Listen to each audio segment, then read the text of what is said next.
श्रोते आपल्याला पण वंदन.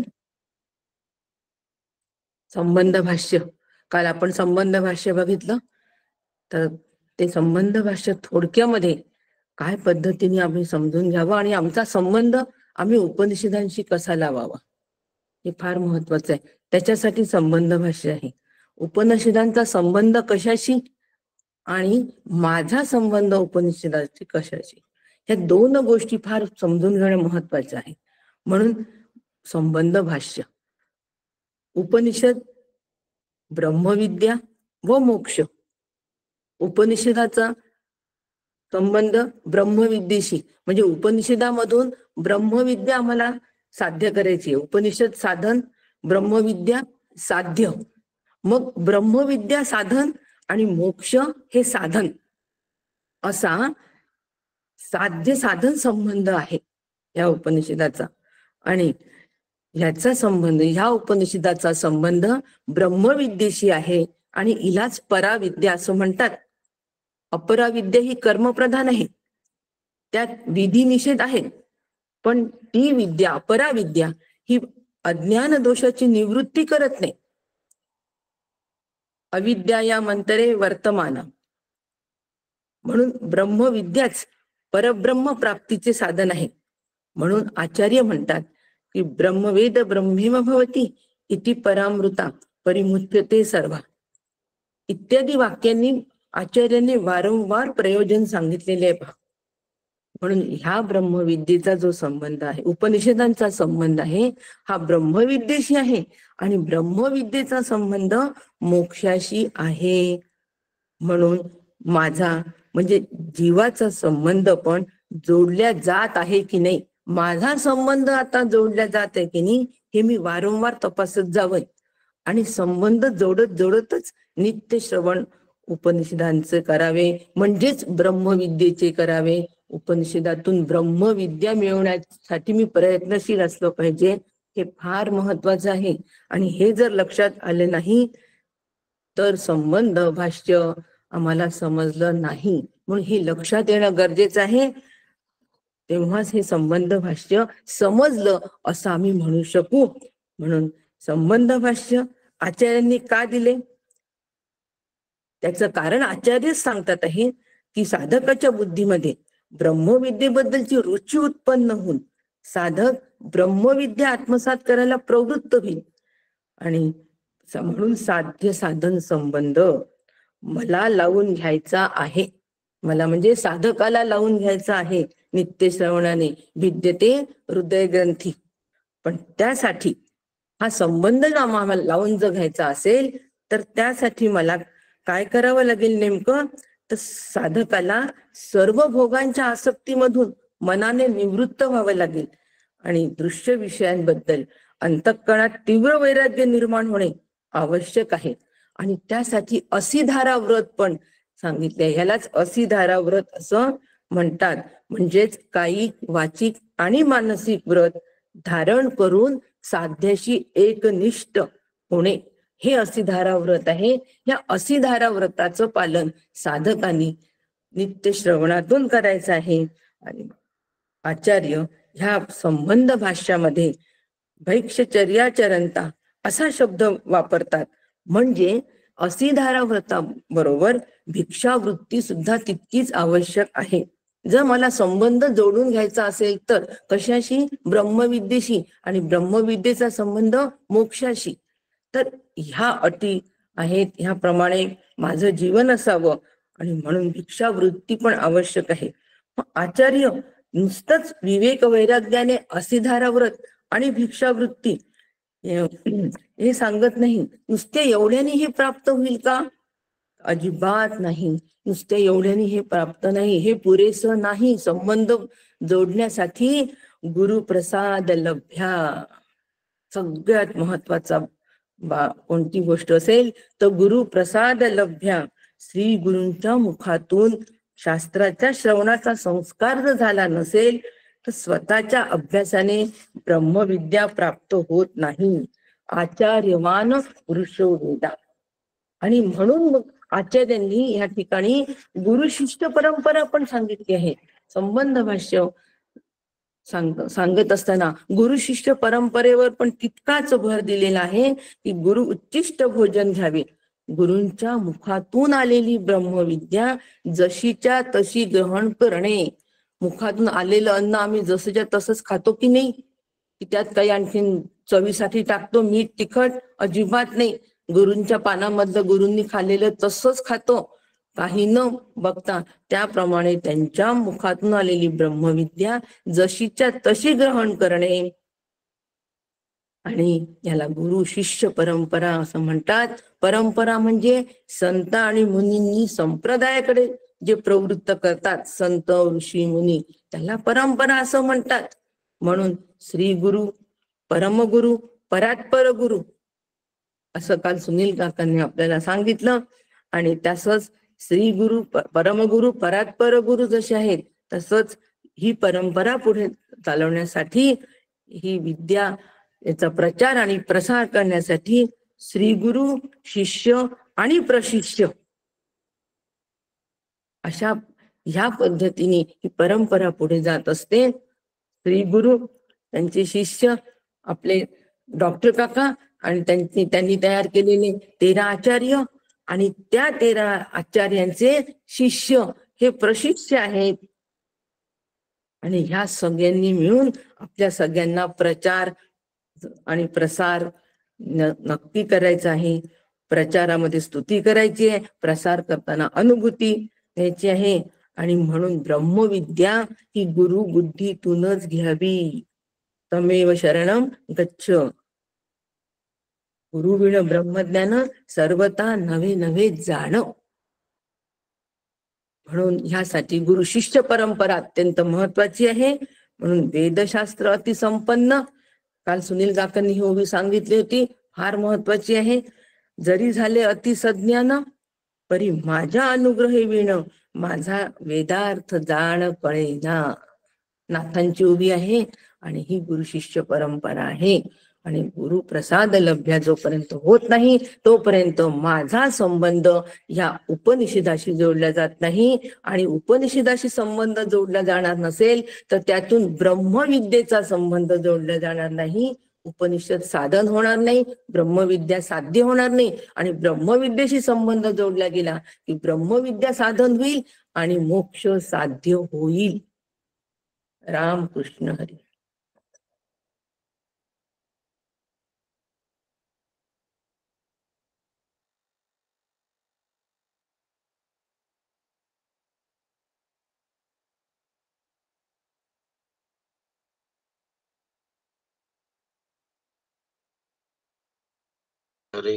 हरे हरे राम राम राम हरे हरे. हरे कृष्ण कृष्ण कृष्ण हरे हरे. सद्गुरुनाथ महाराज की जय. वंशी विभूषित करान्नवनीहृदवा, पीतांबरा धरुणबिंब फलाधरोष्ठ, पूर्णेंदु सुंदर मुखादरविंद नेत्रा, कृष्णात् परम किमपि तत्त्वमहं न जाने. शंकराचार्यः सद्गुरु सर्वसन्निभः. सर्वेषां शंकरः सन्तु सच्चिदानन्दरूपिणः. ज्ञानदं सद्गुरुं शान्तं अज्ञानारण्यदाहकम्. नमामि परमाचार्यं श्रीमच्छंकरधारिणम्. सदाशिवसमारम्भाम् शंकराचार्यमध्यमा. अस्मदाचार्यपर्यन्ताम् वन्दे गुरुपरम्पराम्. वन्दे गुरुपरम्पराम्. वन्दे गुरुपरम्परा. आनंदाचे तो मूळ, तेथे फुटती प्रमाणांचे जळ. आपणा सारिखे सकळ करोनी ठेले. अभाग्यासी करी भाग्यवंत काका ब्रह्मरूपची मूर्तिमंत. जीवत्वाची खंत स्वरूपी विराली. सद्गुरुनाथ महाराज की जय.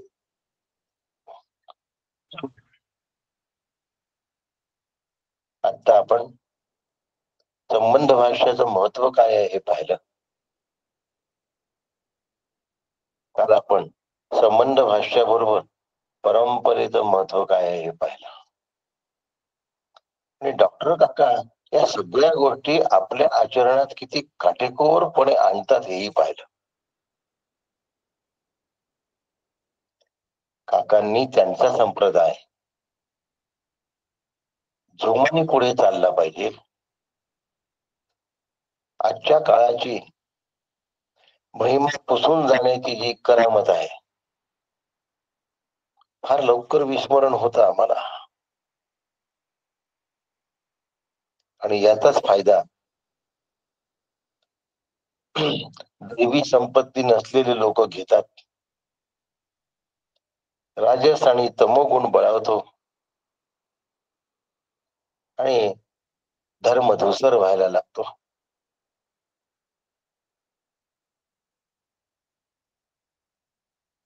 असं होऊ नये म्हणून डॉक्टर काकांनी संप्रदाय पुढे चालावा या दृष्टीने संपूर्ण ताकदीनिशी प्रयत्न केले आहेत.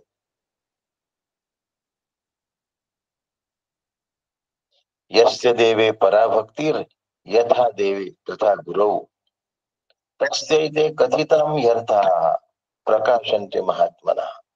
श्वेताश्वेतर उपनिषद सांगतात की ज्याची परमेश्वरावर अनन्य आणि अव्याभिचारिणी भक्ती आहे तशीच जर ती श्री गुरूंमध्येही राहिली व जो श्री गुरूंना साक्षात ईश्वर स्वरूप पाहतो त्याच्या अंतःकरणात श्रुतीचे गुणार्थ श्रुतीचे तत्वार्थ प्रकाशमान होतात. मग त्याला संस्कृत येव अथवा न येव, धाडसाचं वाक्य सांगतोय, त्याला संस्कृत येव अथवा न येव श्रुतीचे गुणार्थ आणि श्रुतीचा तत्वार्थ त्याच्या अंतःकरणात प्रकाशमान होतो जर तो श्री गुरूंना अनन्य आणि अव्याभिचारिणी भक्तीने बघत असेल तर, पूजत असेल तर. श्रुती प्रत्यक्ष माऊली आहे, श्रुती प्रत्यक्ष माता आहे. तिच्याकडे जेवढ्या विनयाने आणि प्रेमाने नम्रतेने शरण जाऊ शास्त्रांवर आणि श्री गुरूंवर जर प्रेम केलं असेल तर श्रुती माऊली, स्मृती माता आणि श्री गुरु माऊली स्वतःच तिचा गुह्य अर्थ राजगुह्य उलगडून दाखवते. यमे वैश्य वृणुते स्तेन लभ्या तस्तेश आत्मा विमृणुते तनुम स्वाम. ह्या पद्धतीने ज्या वेळेला उपनिषद दाखला देत आहे त्यावेळेला पक्क लक्षात ठेवा की विनय, विनम्रता, निरहंकारित्व जर अंगी बांधलं असेल तर विद्या चिरंतन टिकते, शाश्वत राहते, नाही तर टिंकत नाही. पांडित्याचा गर्व, ज्ञानाहंकाराचा फुगोटा विद्येचं हरण करतो. म्हणून पंडितेनापि स्वातंत्र्येनं ब्रह्मान्वेषणं न कुर्यात. व बुद्धीने ब्रह्मान्वेषण करू नका. गुरु बुद्धीच ब्रह्मान्वेषणामध्ये तुम्हाला पुढे घेऊन जाईल. असा थोडासा कालचा आशय पुढे घेऊन जातो आणि आजच्या पहिल्या मंत्राला प्रारंभ करतो. पहिला मंत्र प्रारंभ करण्यापूर्वी आपण शांतीपाठ म्हणूया. ओम भद्रं कर्णेभिः शृणुयाम देवा भद्रं पश्येमाक्षभिर्यजत्राः स्थिरैरङ्गैर्तुष्टुवान् स्वस्तनुभिर्व्यशेम देवहितं यदायुः. ओम शांति शांति शांति. स्वस्ति न इंद्रो वृद्धश्रवाः स्वस्ति नः पूषा विश्ववेदाः स्वस्ति नस्ताक्षोररिष्टनेमिः स्वस्ति नो बृहस्पतिर्दधातु. ओम शांति शांति शांति. हरि ओम. श्री गुरुभ्यो नमः. हरि ओम. परम पूज्य सद्गुरु डॉक्टर काका यांच्या चरणी साष्टांग दंडवत करतो. परम पूज्य मंदाताई यांच्या चरणी साष्टांग लोटांगण घालतो.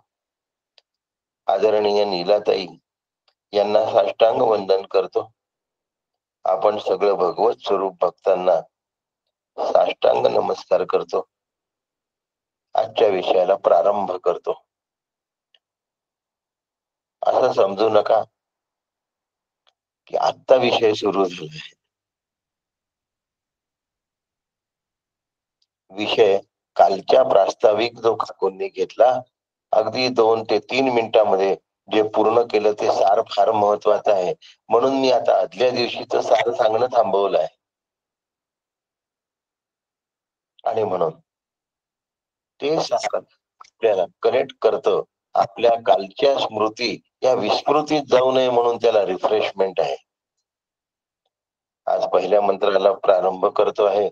ओम ब्रह्मा देवानां प्रथमः संबभूव विश्वस्य कर्ता भुवनस्य गोप्ता स ब्रह्म विद्यां सर्व विद्या प्रतिष्ठा मथर्वाय ज्येष्ठ पुत्राय प्राह.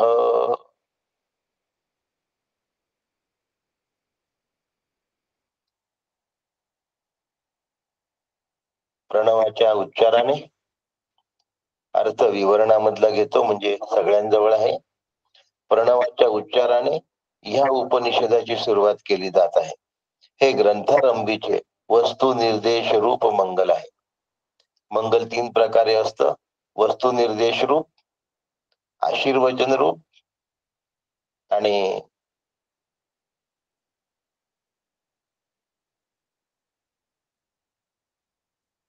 तिसरा प्रकार आता सुचत नाहीये. 3 प्रकारचं मंगलाचरण आहे. नमस्क्रिया रूप मंगल. तर श्री गुरूंना वंदन केलं जातं किंवा भगवंताला वंदन केलं जातं.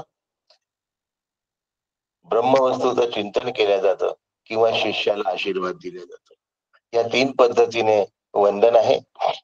फार सुंदर ही वंदन आहे. ब्रह्मपुरीला हे वंदन घेतली होती, जरा सविस्तर घेतली होती.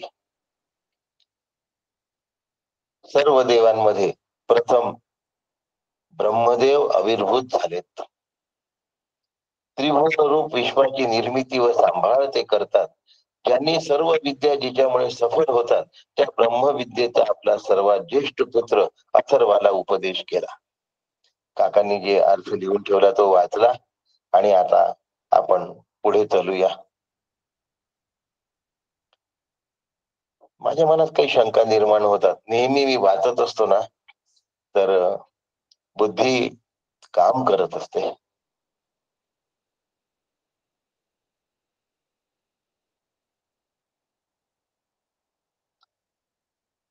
ब्रह्मदेव जगत निर्माण करतो हे आधीपासूनच अंतःकरणावर ठसलेलं आहे. पण ब्रह्मदेव जगताचं रक्षण करतो हे काही अंतःकरणावर ठसलं नाही, कधी ठसलं नाही. तिथे विष्णूंची आठवण होते आणि प्रलयाला शंकराची आठवण होते. मग कसं? याचं काय उत्तर आहे? याचं सविस्तर उत्तर मी थोड्या वेळाने देणार आहे, पण थोडक्यात उत्तर मी आत्ता देतो की श्रुती या सुप्रीम कोर्ट आहेत. माझं श्रद्धास्थान आहे आणि माझी आई आहे. सुप्रीम व्हर्डिक्ट जर कोणाचं मानलं जातं तर ते उपनिषदांचं मानलं जातं. सुप्रीम कोर्ट आहे आणि या ठिकाणी सुप्रीम कोर्ट म्हणत आहे, विश्वस्य कर्ता भुवनस्य गोप्ता. गोप्ता म्हणजे रक्षण करता. हा जो ब्रह्मा आहे, हा जो ब्रह्मदेव आहे, हा विश्वाचा कर्ता पण आहे आणि भुवनाचा गोप्ता पण आहे. म्हणजे रक्षण करता पण आहे. म्हणजे आता जुनं जे आहे फक्त ब्रह्मदेवाने निर्माण केलं ते काढून टाकायचं आणि मग रक्षण करता कसा हे तुम्हाला थोड्या वेळात मी समजावून सांगतो. काका म्हणतात, ब्रह्मा देवा माझी वरिष्ठ, सहजची असे ज्ञाननिष्ठ, विश्व निर्मिण्या इष्ट जन्म आला. धर्म आणि जे जे ज्ञान, वैराग्य ऐश्वर्याचे निधान, ऐसा सर्व गुणे प्रधान ब्रह्मा एक. ओव्या मी सगळे घेणार आहे आणि सर्व ओव्यांवर चिंतन करणार आहे, कारण ज्यांच्याकडे मुंडक उपनिषद विवरण आहे त्यांच्याकडे ओव्या नाही आहेत. आणि म्हणून मी ओव्या उद्घृतही करणार आणि सगळ्या ओव्यांवर चिंतन मांडणार. फार सुंदर उपनिषद आहे बरं. ओव्याची रचना इतकी गोड आहे, इतकी रेखीव आहे की आपण कल्पना नाही करू शकत. तया ते पूर्व कर्म नाही, संचित नसे अणुमात्रही, सत्वगुणी माया देही स्वय आली. चला स्पष्टीकरणाला प्रारंभ करूया. पहिल्या 3 ओव्या वाचल्या. 2 ओव्यांचा अर्थ आधी सांगतो. ब्रह्मा देवा माझी वरिष्ठ, सहजची असे ज्ञाननिष्ठ, विश्व निर्मिण्या इष्ट जन्म आला. सर्वप्रथम जर कोणी जन्माला आले असेल तर ते ब्रह्मदेव आहेत. लक्षात ठेवा, ब्रह्म शब्द आहे. हच्या पोटात म, बृहत शब्दापासून ब्रह्म शब्द तयार झालाय. हच्या पोटात म, म्हशीचा म नाही, आधी ह आणि त्या हच्या पोटात म असा ब्रह्म शब्द आहे. आमच्या नीलाताई खूप छान बारकाईने लक्ष देत असतात की ब्रह्म म्हटलाय की ब्रह्म म्हटलाय, म्हशीचा म म्हटला की हच्या पोटात म म्हटला. मला सारखी नीलाताईंची आठवण येत असते की बा आपलं चुकायला नको. त्यांना शुद्धतेची आवड आहे आणि असायला पाहिजे. बृहत धातूपासून ब्राह्म शब्द तयार झालाय आणि हा जो ब्रह्म आहे हा पहिले जन्माला आला म्हणून ब्रह्माचं पहिलं नाव प्रथमज हा आहे. प्रथमज. ब्रह्म कोण आहे? प्रथमज आहे, प्रथम जन्माला आला. रांगेमध्ये जर बघणार तर तो सगळ्यांच्या आधी जन्माला आला म्हणून ब्रह्माचं दुसरं नाव अग्रज आहे. अग्र म्हणजे अगदी समोर, टोकावर, म्हणून ब्रह्माचं दुसरं नाव अग्रज आहे. हा जो ब्रह्मदेव आहे हा सर्व बाजूने वर्धन पावला. ब्रह्म बृहत शब्द, व्याप्त, महान, सर्व व्याप्त.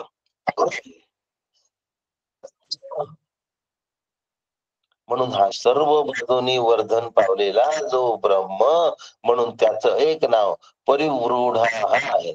परिवृढ हा त्याचा सगळीकडून विस्तार झालाय, सर्व बाजूंनी विस्तार झाला, म्हणून त्याला परिवृढा असं म्हणतात. कारण ब्रह्म सर्व व्याप्त आहे ना.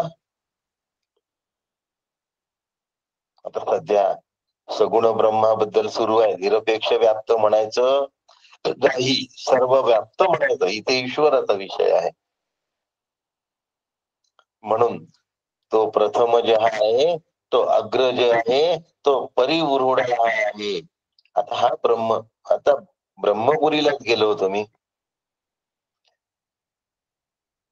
आणि मंदाताईंचं प्रवचन ऐकलं. त्या प्रवचनात मंदाताईंनी सांगितलं की सृष्टीची निर्मिती करण्यासाठी ब्रह्मा पहिले निर्माण झाला, आणि मंदाताईंनी सांगितलेलं सांगतोय. त्या ब्रह्मानी समोर पाहिलं, त्याला काहीच दिसलं नाही. आता सृष्टी निर्माणच व्हायची होती तर दिसेल कसं? म्हणून त्या ब्रह्माने डावीकडे पाहिलं, पण त्याला तिघेही काही दिसलं नाही. त्या ब्रह्माने उजवीकडे पाहिलं, त्याला तिकडेही काही दिसलं नाही. म्हणून त्या ब्रह्मदेवाने मागे पाहिलं, पण त्याला तिथेही काही दिसलं नाही. आणि मग त्याच्या पूर्व स्मृती, त्याला स्मृती जागृत झाल्या की मलाच आता जगत निर्माण झालाय, करायचंय. कोणीच कडे काही दिसत नाही, समोर नाही, मागे नाही, डावीकडे नाही, उजवीकडे नाही. आणि या ब्रह्मदेवाने चार दिशेला पाहिल्यामुळे याला चार तोंड झालीत, आणि म्हणून तो चतुरानन आहे. आता तुम्ही म्हणाल की डावीकडे पाहिलं म्हणजे मान इकडे वळवली, मान मागे वळते का? हो, नाही वळत. ब्रह्मदेवाने इच्छा केली की मला मागचा भाग बघायचा आहे, मागे चेहरा तयार झाला, डोळे तयार झाले. म्हणून ब्रह्मदेवाला चार शिर आहेत, म्हणून त्याचं नाव चतुरानन. चतुरानन आहे तो. गणपतीला आपण गजानन म्हणतो. गजाचं मुख ज्याला आहे तो गजानन, चार मुख ज्याला आहे तो चतुरानन. म्हणून ब्रह्मदेवाचं नाव चतुरानन आहे. हा ब्रह्मदेव महान आहे, सर्व व्याप्त आहे, त्याचं सगळीकडे अस्तित्व आहे, म्हणून त्याला ब्रह्मा असं सुद्धा म्हणतात.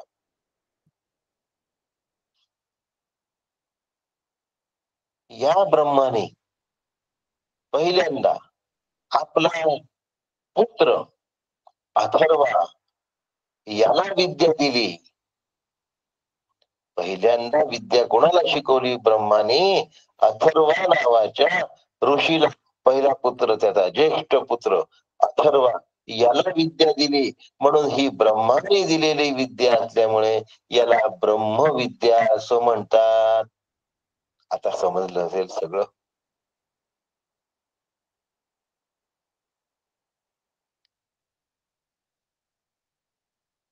देवा माझी पहिला तय विश्वभार रचिला. म्हणून ब्रह्माने अथर्वा ऋषीला दिलेली, स्वतःच्या ज्येष्ठ पुत्राला दिलेली जी विद्या, त्या विद्येला ब्रह्मविद्या असं म्हणतात. ही ब्रह्मविद्या आहे. आम्ही कशाचा अभ्यास करतो आहे? उपनिषदांच्या निमित्तानं ब्रह्मविद्येचा अभ्यास करतो आहे. आता या ब्रह्मदेवाच्या आयुष्याबद्दल थोडस सांगूया. तया ते पूर्व कर्म नाही, संचित नसे अणु मात्रही, सत्वगुणी माया देही स्वये आली. या ब्रह्मदेवाला पूर्व संचित नाही आहे. आपण संचितातून काही भाग घेऊन आलो, जो फलोन्मुख झालेला आहे. संचितातून फलोन्मुख झालेला भाग आम्ही घेऊन आल्या असल्यामुळे त्या भागाला प्रारब्ध असं म्हणतात. आणि ते प्रारब्ध भोगण्यासाठी आम्ही भोगायतन म्हणजे हे शरीर धारण केलं आहे. आणि त्या शरीराला या भूलोकावर राहिलं, म्हणून याला मृत्यूलोक असं म्हणतात, कारण भोगायला घेतलेलं शरीर प्रारब्ध संपल्यानंतर निश्चितपणे जाणार आहे. निश्चितपणे जाणार असल्यामुळे आमच्या एरियाचं नाव मृत्यूलोक आहे आणि आमच्या शरीराचं नाव भोगयतन आहे.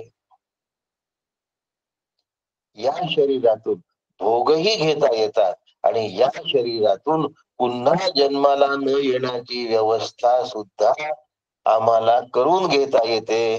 त्या व्यवस्थेला मदत करणार जर कोणी असेल तर ती ब्रह्मदेवाने अथर्वाला सांगितलेली मुंडकोपनिषदातली ब्रह्मविद्या, सर्व उपनिषदातली ब्रह्मविद्या, म्हणून ब्रह्माने सांगितलेली विद्या, म्हणून ती ब्रह्मविद्या. आता या ब्रह्मदेवाला जन्म घेतल्यानंतर काय झालं? प्रारब्ध नव्हतं. पहिल्यांदा प्रारब्ध कसं येईल? याच संचित सुद्धा नाही. याला आज्ञा झाली आणि आला, म्हणून तया पूर्व कर्म नाही, संचित नसे अणुमात्र ही. मग आता याला देह मिळालाच कसा? मिळू नाही शकत. तुमच्या पूर्व कर्मानुसार तुम्हाला देह मिळतो. रोगी निरोगी, गरीब श्रीमंत, कोणत्या घरी जन्म मिळावा हे तुमच्या पूर्व कर्मानुसार ठरलेलं असतं. शुचीनाम श्रीमताम गेहे योग भ्रष्टो विजायते अथवा योगिनामेव कुले भवती धीमता एतद्भी दुर्लभतरम.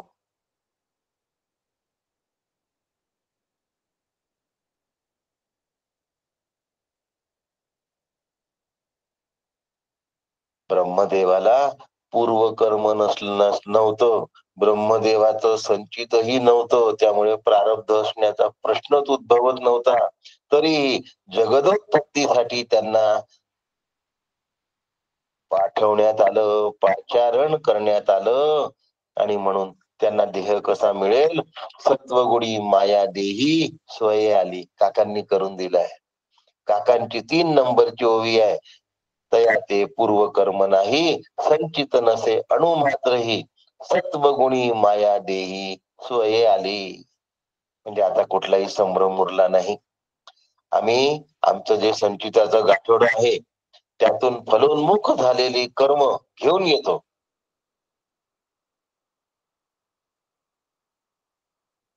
आणि फलोन्मुख झालेल्या कर्मातून मग आम्ही मनुष्य देह मिळाल्यानंतर भोग घेतो किंवा त्याग करतो.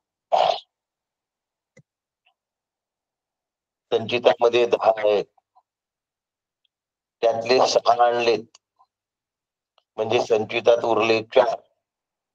सोबत घेऊन आलो 6 फलोन्मुख.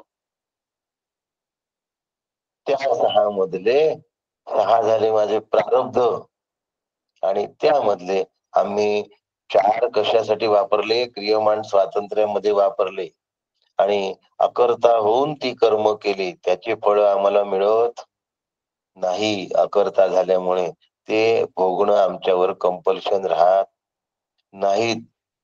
त्या फळाचं पाप पुण्यात्मक लाग आम्हाला लागत नाही. अकर्ता होऊन केले तर बरं का. तरी कर्तृत्वी चतुर विवेक सिंधू गुरु कसे असतात? कर्तृत्वामध्ये चतुर असतात. मी केलं कधी म्हणत नाही.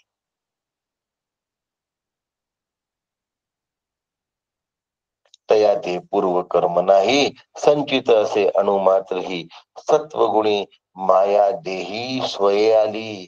म्हणून मग त्यांचा देह सत्वगुणी मायेनी तयार केला स्वतः. म्हणजे त्या सत्वगुणी देहाच्या रूपात मायाच तिथे अवतरली. मग ही ब्रह्मविद्या काय करते हो? जीव ब्रह्मैक्याचं अपरोक्षानुभवाचं ज्ञान ब्रह्मविद्येनी होतो. तो देवा माझी पहिला तय विश्वभार रचिला. तो देवा माझी पहिला तय विश्वभार रचिला आणि उपदेशे रक्षिला. आणि उपदेशे रक्षिला. त्रिभुवन गोळ. या ब्रह्मानेच जगत उत्पत्ती केली आणि जगताचा सांभाळही केला. आता विष्णूचं सांभाळ करणं वेगळं आणि ब्रह्माचं सांभाळ करणं वेगळं. कसं ते आता इथे फरक बघाल. म्हणून मी म्हटलं, माझ्या मनात शंका आली की विष्णू सांभाळ करतात, कारण पृथ्वी निर्मितीच, ब्रह्मांड निर्मितीच, पृथ्वी म्हणू नये, पृथ्वी म्हटलं तर संकुचित बोलणं होऊन जाईल. ब्रह्मांड निर्मिती ही रजोगुणातून होते. ब्रह्मदेव रजोगुणाचे अधिपती आहेत, रजोगुणी नाही बरं का.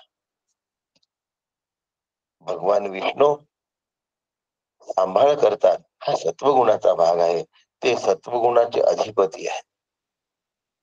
आणि प्रलय हा तमोगुणातून होतो. भगवान शंकर तमोगुणाचे अधिपती आहेत, तमोगुणी नाहीत. ब्रह्मदेव रजोगुणी नाही, विष्णू सत्वगुणी नाही, शंकर तमोगुणी नाहीत. त्याचे ते अधिपती आहेत, मुख्य आहेत, ते त्या गुणाच्या अतीतच आहेत. मग आता सांभाळ कसा केला? पहिल्यांदा बघा, ब्रह्मानी जगदोत्पत्ती करून, म्हणजे त्वमेव केवलं कर्तासी, मोठ्या मोठ्याने म्हणतो आम्ही. आम्हाला म्हणण्याची तर खूप सवय आहे, हौसही आहे, चांगली गोष्ट आहे. पण एवढ्यावर थांबू नये म्हणणाऱ्याने. त्याच्या अर्थाचं अवगाहन केलं पाहिजे. त्वमेव केवलं कर्तासी, यामध्ये मग जर सगळ्या त्रिभुवनाचा, सगळ्या ब्रह्मांडाचा निर्माता जर तो आहे, माझ्या घराचा निर्माता कोण असेल? मी की तो? मग जो निर्माता आहे त्याप्रमाणे माझं घर चालेल की माझ्या मर्जीप्रमाणे माझं घर चालेल?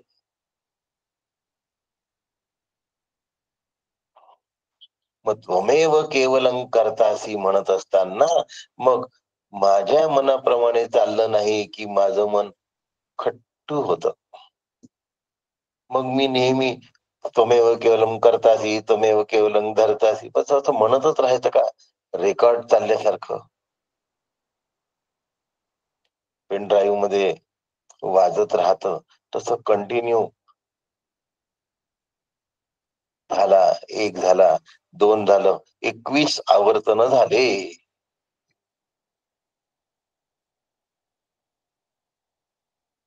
माझं वर्तन सुधारण्यासाठी आवर्तन आहे, लक्षात ठेवा.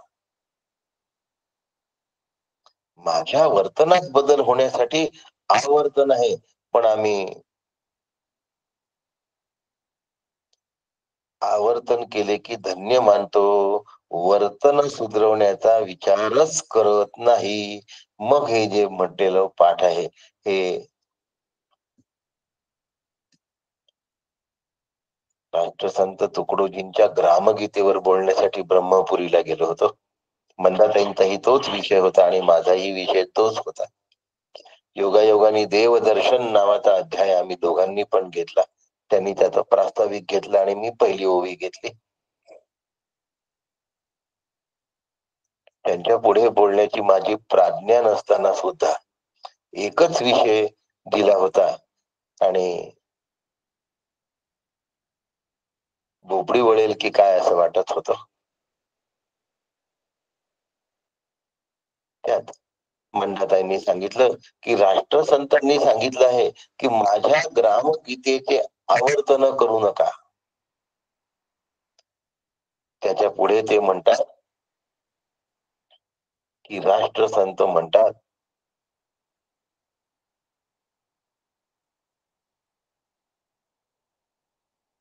माझ्या ग्रामगीतेचे पारायण करू नका. लिहिलंय ओवी राष्ट्रसंतांनी की माझ्या ग्रामगीतेचं पारायण करू नका.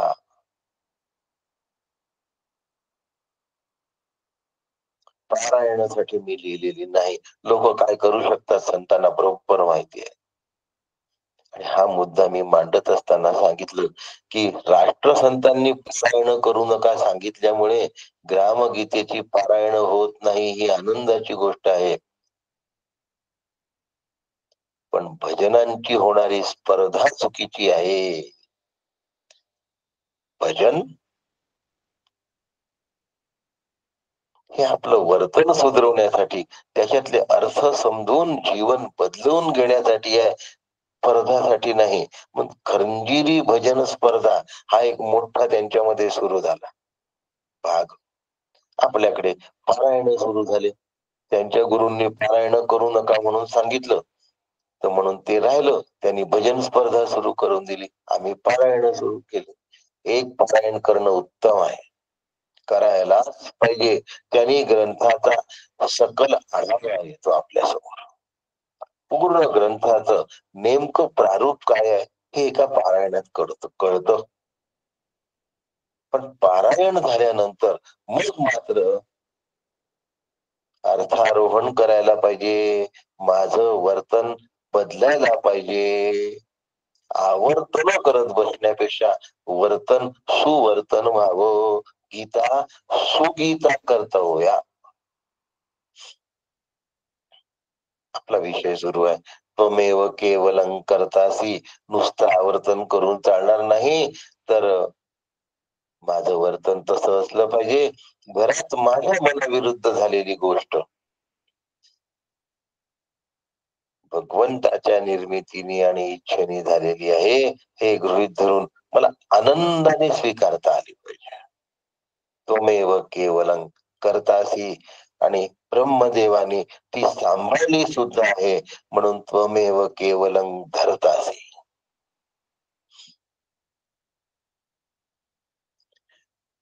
सांभाळली कशी हो? कर्तासी मध्ये प्रथम विश्वाला निर्माण केलं, ब्रह्मांडाला निर्माण केलं. ब्रह्माने निर्माण केलं म्हणून ब्रह्मांड बर का.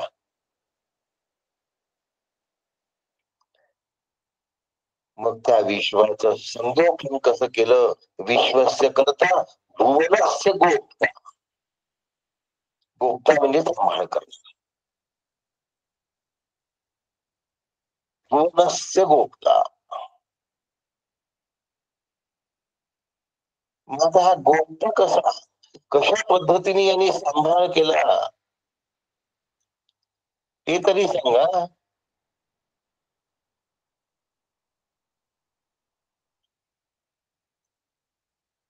ब्रह्मविद्येच्या खाली ब्रह्मांड शब्द लिहून ठेवला.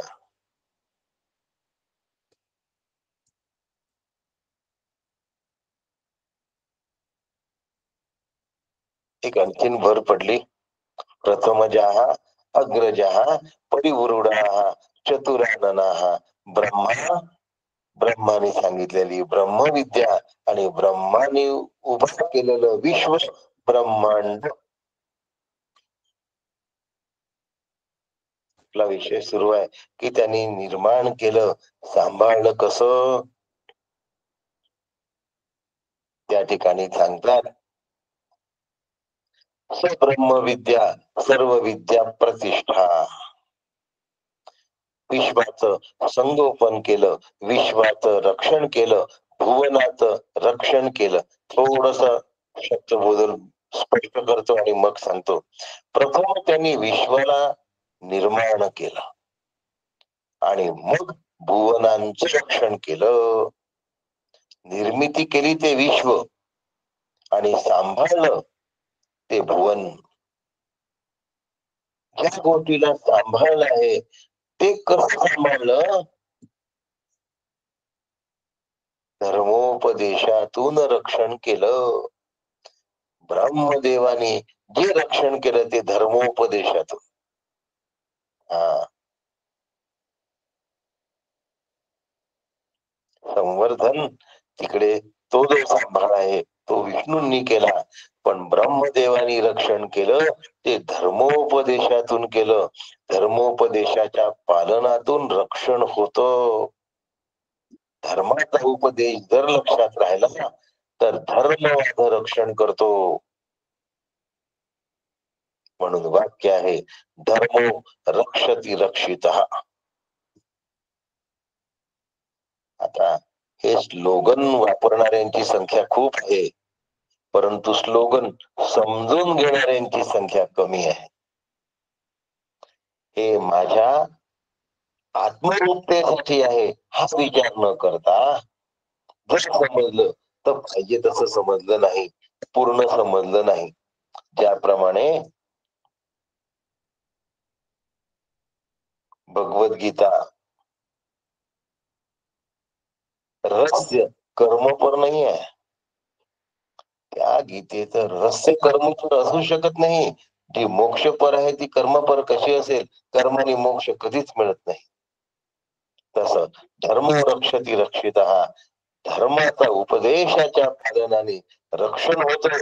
योगक्षेमं वहाम्यहम. क्षेम शब्दाचा अर्थ रक्षण असा होतो.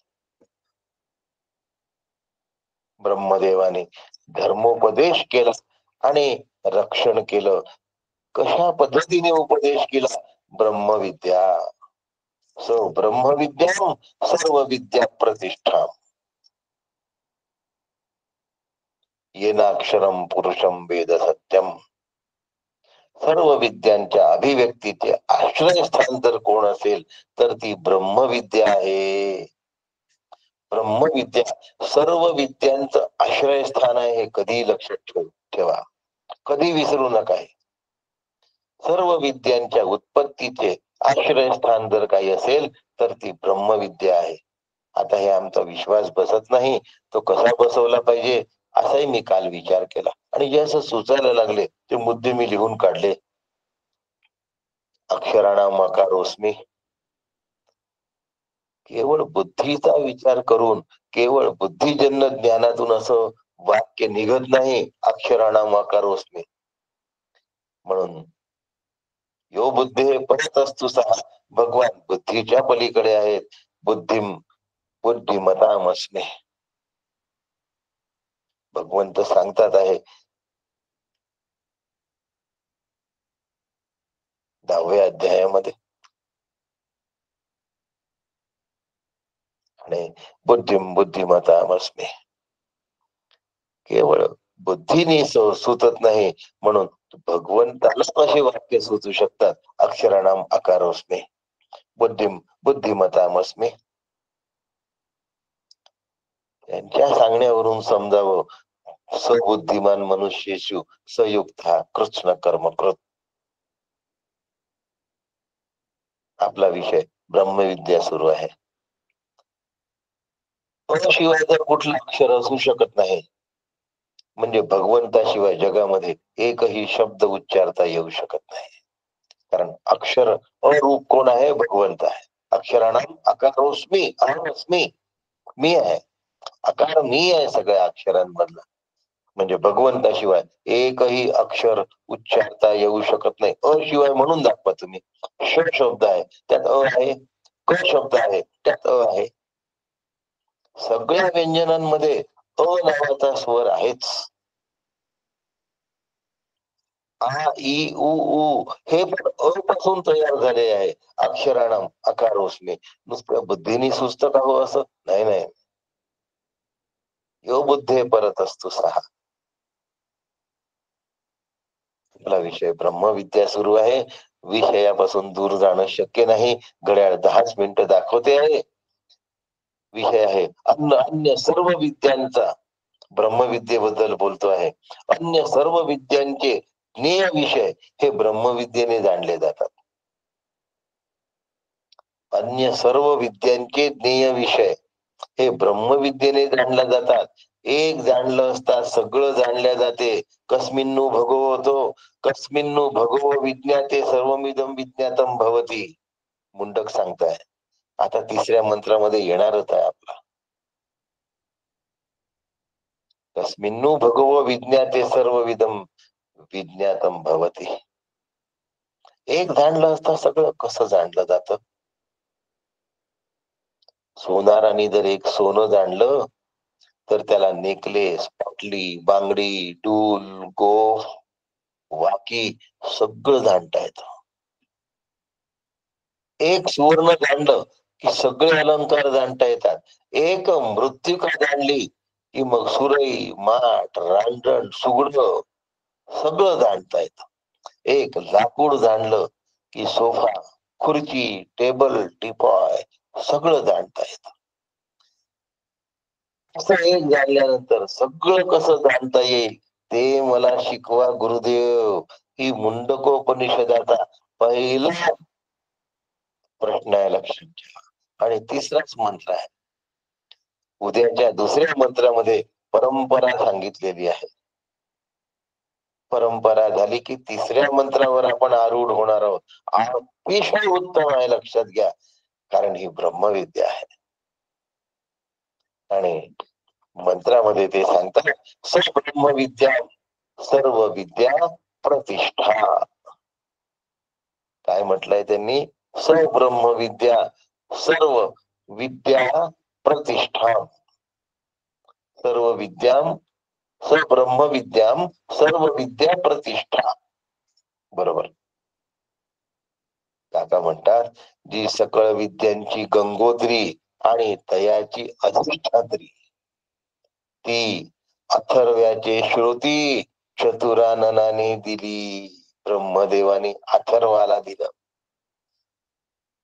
सर्व विद्यांचं आश्रयभूत आणि जन्मस्थान रूप असलेली ब्रह्मविद्या ब्रह्मदेवाने अथर्व्या ऋषीला दिली, सांगितली. पराविद्या ज्ञेय असते, जड असते, अचेतन असते. घटपटादी विषयांना स्वतःची चेतना नसते. घटपटादी विषयांना स्वतःची जाणीव सुद्धा नसते. म्हणून सचेतन ज्ञात्याची गरज आहे.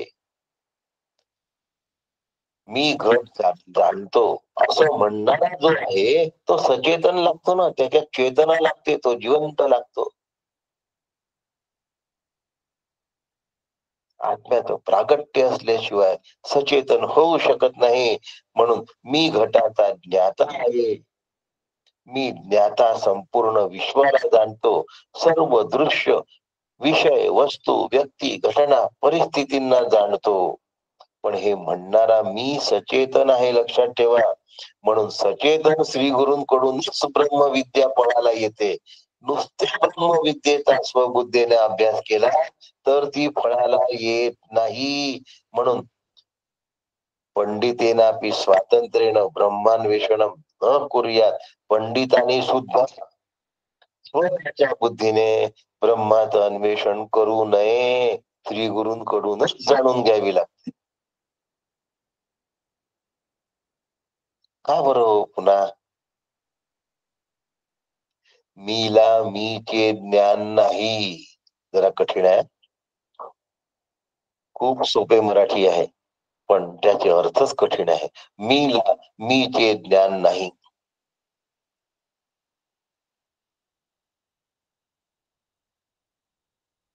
सामान्यतेने मी आहे असं मी जाणतो.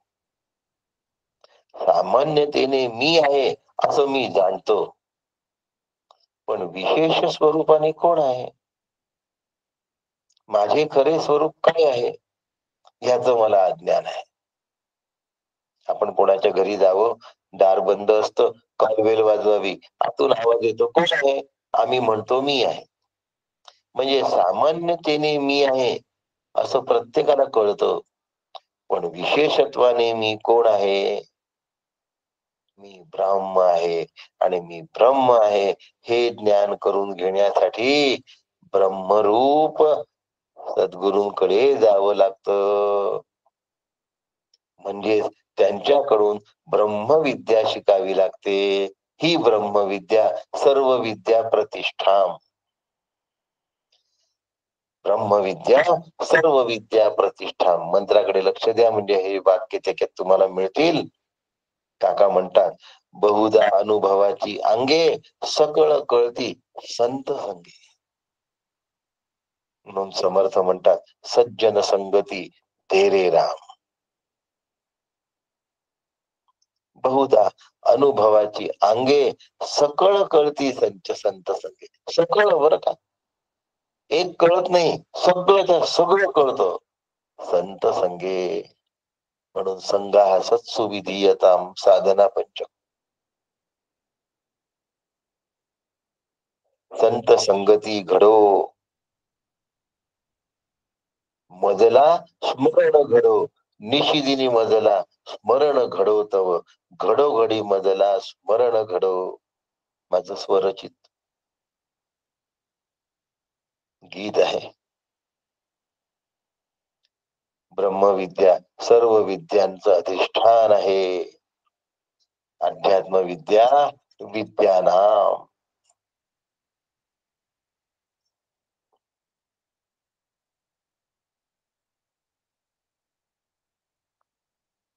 ग्रंथ व्यक्तीची जागा घेऊ शकत नाही.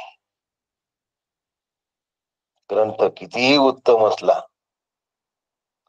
ब्रह्मविद्येतला काही भाग कितीही बुद्धिमान असला तरी त्याला वाचून कळणारा नाही, नाही आणि नाही. तो अनुभवी व्यक्तीकडूनच समजावून घ्यावा लागतो, सद्गुरूंकडूनच जाणून घ्यावा लागतो. त्याशिवाय ब्रह्मविद्या गुरुकृपेशिवाय होऊ शकत नाही. काकांचं वाक्य जसंच्या तसं या ठिकाणी उद्घृत करतो आहे, ते तुम्हाला तसंच वाचून दाखवतो. ब्रह्मविद्येतील काही भाग हा कितीही बुद्धिमान असला तरी केवळ वाचून कळणारा नसतो, तो अनुभवी व्यक्तीकडून समजून घ्यावा लागतो. ग्रंथ व्यक्तीची जागा कधीही घेऊ शकत नाही. म्हणून अनुभवी महात्म्यांची सेवा करावी.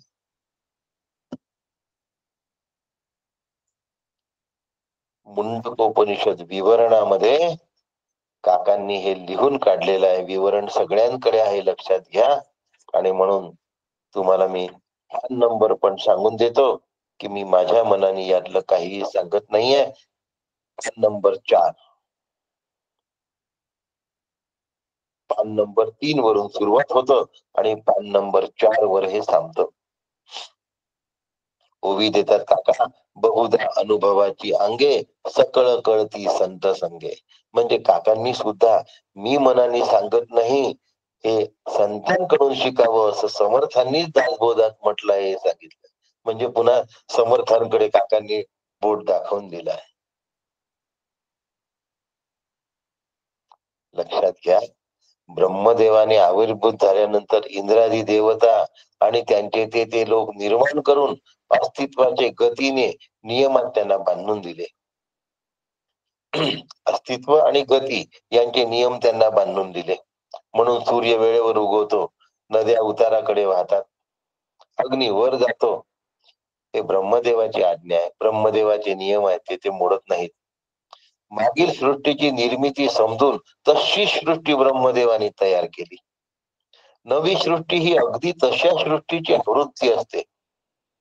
नव्याने जन्मणाऱ्या माणसाला त्यातलं सौंदर्य आणि भयानकता नवल वाटतं. काही वाक्य उद्घृत करतोय काकांचे. सर्व वेळची सृष्टी अशीच असते हे समजलं की कुतूहल संपतं आणि सृष्टी चक्रातून सुटण्याचा विचार येऊ शकतो. सृष्टी चक्रातून सुटण्याचा विचार, या विचाराला मदत करणार जर काही असेल तर ती केवळ ब्रह्मविद्या आहे. जन्म मृत्यापासून सुटला या नाव जाणीजे मोक्ष झाला. तत्वे शोधिता पावला तत्वता वस्तू. 14 विद्या आणि 64 कला आहेत, पण त्या जीवाला पुन्हा सृष्टीमध्ये अडकवतात. या विद्या बौद्धिक सुख देतात, या अल्पजीवी असतात. त्यांचं ज्ञान हे खरं ज्ञान नाही, ते ज्ञान नव्हे.